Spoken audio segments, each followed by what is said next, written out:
Hello Year 9, welcome to week 2 of your home study.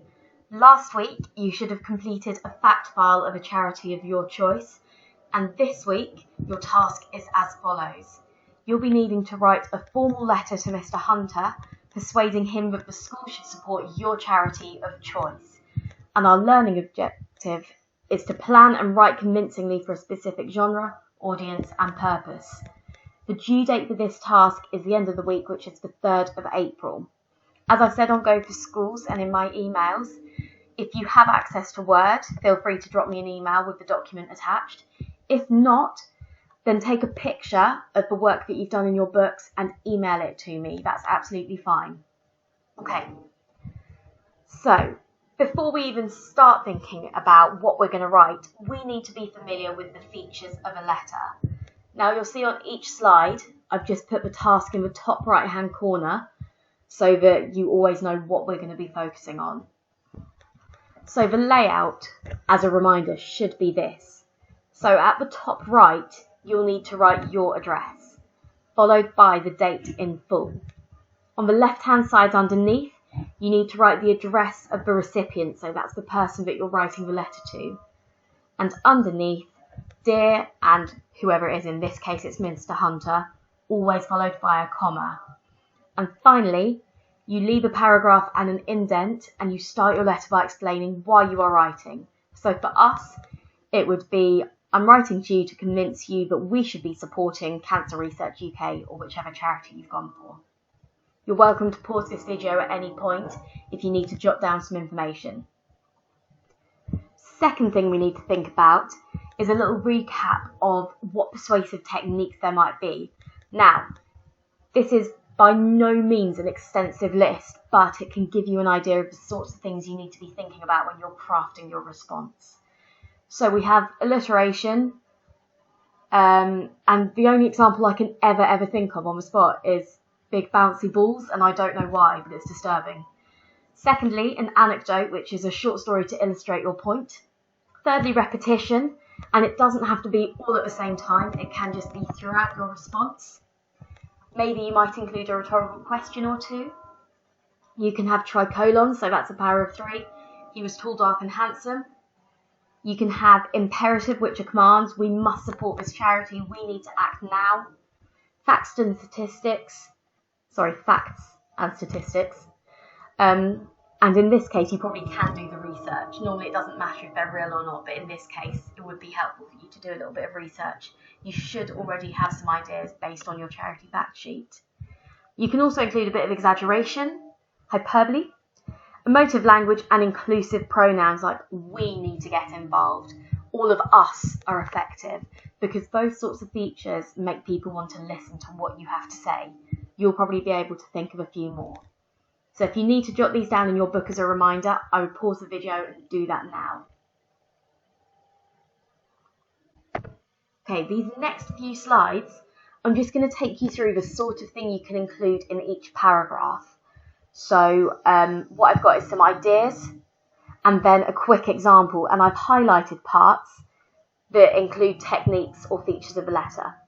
So for your first main paragraph, you should include why you're writing to Mr. Hunter, which is obviously to persuade him that the school should support your chosen charity, what the charity you've chosen does and who it helps, and why it's important to you.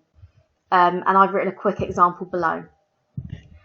I'm writing to you because it's imperative that we as a whole school support the RNIB. The RNIB stands for the Royal National Institute of Blind People. The charity supports people who are affected by sight loss by providing both practical and emotional support. Did you know that each day 250 people begin to lose their sight? This means that each day 250 people begin to experience barriers to the quality of their life. We must help them to overcome these barriers. This charity is particularly important to me as my grandfather suffered from sight loss, and the RNIB were crucial to improving his standard of living. We can be a part of this change. So you can see quite a few persuasive techniques in there. We've got a clear opening sentence, so Mr. Hunter knows why I'm writing, but you've got a rhetorical question here, a bit of a metaphor here with barriers, inclusive pronouns and motive language. All of these features you could be including in your writing. Okay, your second main paragraph then. This one, you might want to think about why the whole school should support the charity. So my example is this. Sight loss doesn't just affect the elderly. According to the RNIB, there are over 25,000 visually impaired children aged 16 years and under in the UK alone. The RNIB provides visually impaired people with a range of resources, from audiobooks to adapted sheet music for musicians to counselling sessions. The support is endless. One of my grandfather's favourite hobbies was reading. When he developed macular degeneration, he was unable to see the writing. The RNIB provided him with an audiobook subscription and a machine to play them on with big buttons to make it easier. My granddad was a notorious technophobe, but the RNIB took the time to teach him how to adapt to a different way of living. If Samuel Ward Academy supported this charity, it would provide students with volunteering opportunities and provide them with new skills. Furthermore, we as a school would be changing lives. Okay, some of the bits I've highlighted. We've obviously got a fact statistic here. You've got some listing in the form of a tricolon. A bit of hyperbole here, the support is endless. And I've included an anecdote about my grandfather. If you include anecdotes, it makes your audience emotionally invest a little bit more in what you're trying to persuade them to do. And you've got this emotive language of changing lives as well. Again, you can pause at any point. So my third and final paragraph could include this. So how the school can support the charity. This is an exciting opportunity with which all students can engage. That's phrased weirdly. You might want to change that. Our students who love public speaking could deliver engaging and informative assemblies, while our artistic students could design captivating posters to raise awareness. Our keen cookery students could demonstrate their culinary skills by baking delicious cakes for a bake sale. Our fitness fanatics could organise a fun run to raise money for the charity. The opportunities are endless, and everyone can get involved as much or as little as they like. We can improve lives. So loads of inclusive pronouns in that paragraph, a bit of alliteration as well, and that strong statement at the end, we can improve lives. Okay, final bit, how do you actually finish a letter? So you need to provide a clear course of action for your reader, and if you know them, and you do in this case, you need to sign off by saying yours sincerely and your name. For future tasks, if you don't know the person, it's yours faithfully. So my example is down here. I look forward to your response, which is a firm but polite way of saying I do expect you to respond to what I've written. And then yours sincerely, my signature and my name. And the next slide is what your letter should look like in its entirety. And I've just copied and pasted what I did in the previous slides onto a Word document and labelled them all so that you can see which part is which part of a letter, if that makes sense. So you can all read, but that's the structure and that's what it should look like by the end. Now remember, this is just a suggested structure. You might want to do something a bit different. You might want to structure yours differently.